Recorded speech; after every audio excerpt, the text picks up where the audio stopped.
رسوله الكريم أما بعد فأعوذ بالله من الشيطان الرجيم بسم الله الرحمن الرحيم لقد من الله على المؤمنين إذ بعث فيهم رسولا من أنفسهم يتلو عليهم آياته ويزكيهم ويعلمهم الكتاب والحكمة وإن كانوا من قبل لفي ضلال مبين. وقال النبي صلى الله عليه وسلم الراحمون يرحمهم الرحمن ارحموا من في الأرض يرحمكم من في السماء. صدق اللہ العظیم. ہو لاکھوں سلام اس آقا پر پتلا کو جس نے توڑ دیے. ہو لاکھوں سلام اس آقا پر پتلا کو جس نے توڑ دیے. دنیا کو دیا پیغام سکوت طوفانوں کے رخ موڑ دیے.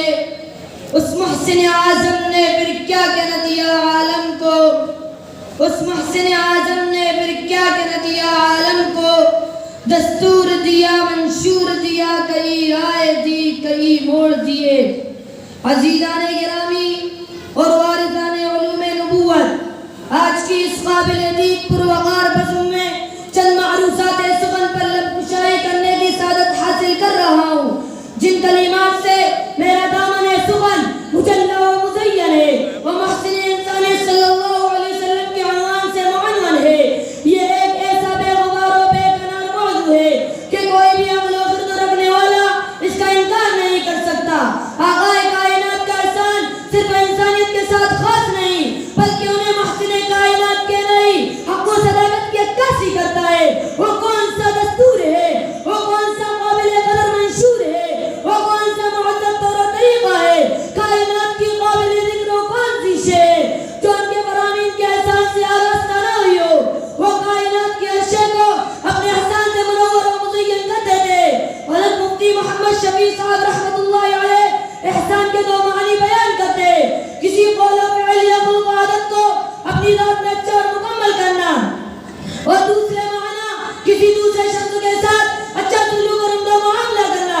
یہ دونوں معنی محسن انسانیت صلی اللہ علیہ وسلم کے ذات عالی میں پتجہ دم پائے جاتے. کائنات میں خفت باطن رکھنے والا کوئی ایسا پیدا نہیں ہوا جو اس ہستی کے اخلاق و عادات کے حسن کا انکار کر سکے، جس نے پتھر کھا کر دعاؤں کے پھول برسائے، جس نے گالیاں سن کر محبت کے کلمات برسائے، جس نے خود بھوکا رہ کر پیٹ پر پتھر باندھ کر بھوکوں کی داد رسی کی، جس کے اپنا اخلاق و عادات کی فراوانی تاریخی ظلم و ستم کو ایسا دور کر دیتی ہے کہ کائنات کا ہر گوشہ و ذرہ اسے یوں سلام عقیدت پیش کرتا ہے. محبت کے یوں جس نے دریا بہائے، محبت کے یوں جس نے دریا بہائے، دل ان کا بھی جیتا جو سر لینے آئے. یہ بندہ نوازی کے جوہر دکھائے، یہ بندہ نوازی کے جوہر دکھائے کہ خود کھائے جو اور جواہر لٹائے. عزیزان من، احسان کا دوسرا معنی کسی کے ساتھ عمدہ سلوک اور اچھا معاملہ کرنے کا ہے. دوسرے معنی کے اعتبار سے اس عظیم ہستی کے احسان کو کون نہیں جانتا جس نے جان کے دشمنوں کو بھی اپنے احسان رحمت سے آراستہ کیا ہے. کسی بھی حکومت و عمارت کے مستحکم ہونے کے لیے خون کی ندیاں بہانا ملک وطن اور اپنے قوت کے تسلط کا راز سمجھا جاتا ہے. ان الملوک اذا دخلوا قریۃ افسدوها وجعلوا عزت اہلیہا ذلہ کا قانون اپنایا جاتا ہے. لیکن میں قربان جاؤں اس محسن انسانیت صلی اللہ علیہ وسلم کی عظمت پر جس کی حکومت کے استحکام میں انسانیت کے خون کی نہیں. وہ مکہ پر حاکمیت و فتح کے باوجود جان کے دشمنوں کو صرف ایک جملہ لا تثریب علیکم اليوم کے در احسان کے حدود پار کر جاتے ہیں.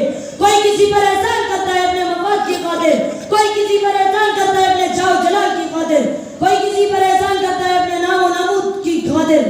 میں اپنی